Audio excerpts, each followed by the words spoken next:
stop giving your money away. Troy, I know that sounds pretty simple, but the average consumer out there and the average agent that's advising their consumer has no idea the volume of interest they're shoveling out the door to the banks, how much inefficiency people have in their finances with the kind of financial plan that they have and carrying debt and the vehicles they're saving for in retirement. Would you agree? I totally agree. And I was just thinking when you said that, I have a friend that wanted to refinance their house a couple years ago. And if you're talking about giving your money away, that's one of the worst vehicles you can do, because refinancing your home just starts the interest rate all over again. And at the beginning of your loan, you're paying a lot of money to interest and very little to principal.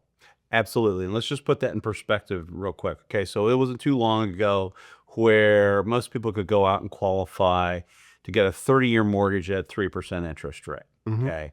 Obviously, those days are kind of long gone for the time being. But back then, even when people would say, well, I don't really have any debt, I just have a mortgage and I got a 3% interest rate, I would say, are you aware in your 30-year 3% mortgage that your first principal and interest payment is 59.3% interest? That's a heck of a lot more than 3%. Now that interest rates are up closer to maybe 7%, the interest on their principal and interest payment on their first payment of that 30-year mortgage is north of 93%. People just don't realize that because they don't think about it. And the banks don't really want to disclose it. But when you go and you sign all your papers for your mortgage, it's on there, but they never cover it, because if they showed you how much money you're paying in interest and highlighted that, a lot of people wouldn't want to do that. So Troy, let's get more to the heart of the matter, which is the solution. And it's what you and I do in terms of how we use dividend-paying whole life insurance, in your case, IULs, and we start teaching people how to store their money inside of those vehicles for a couple of different reasons. The first one is we have access, use, and control of that money without penalty, without having to qualify to get that money back at any time that we should want to use it in the future. That is the first thing, okay? And the beauty, when you pull money out as a loan, the money that's still in there still continues to compound and still grow.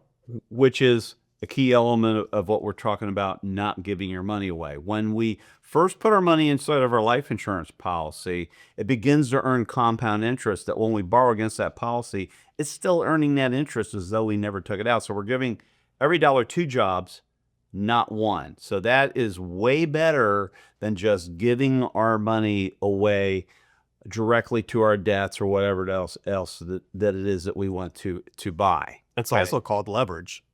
Absolutely. You create a lot of leverage financially using this as a vehicle. Right. The second thing is, we have to get our clients to understand the concept of opportunity cost. So when we give that money up and we give it away to the banks and the financial institutions, wherever it is we're spending our money, that money now works for them in their field of wealth, not over here in our field of wealth, which is what we're trying to accomplish. And all the while that we're doing that, we're getting many, many other financial benefits, right, Troy? So let's talk through some of this. Well, the first thing that comes to mind is the tax savings. That's huge just in itself. Absolutely. And the second thing is it an if or a when that all of our families are going to, us and all of our families are going to need life insurance? Yes. It's a when, right? It's your money, so you can take a loan out it. You can create an arbitrage, which is you're still growing cash value even on the money that you borrowed. Suppose something unexpected were to happen, cancer, heart attack, stroke, something like that. This has living benefits. So you can pull the money out and use it while you're needing it, while you're going through that illness. Right.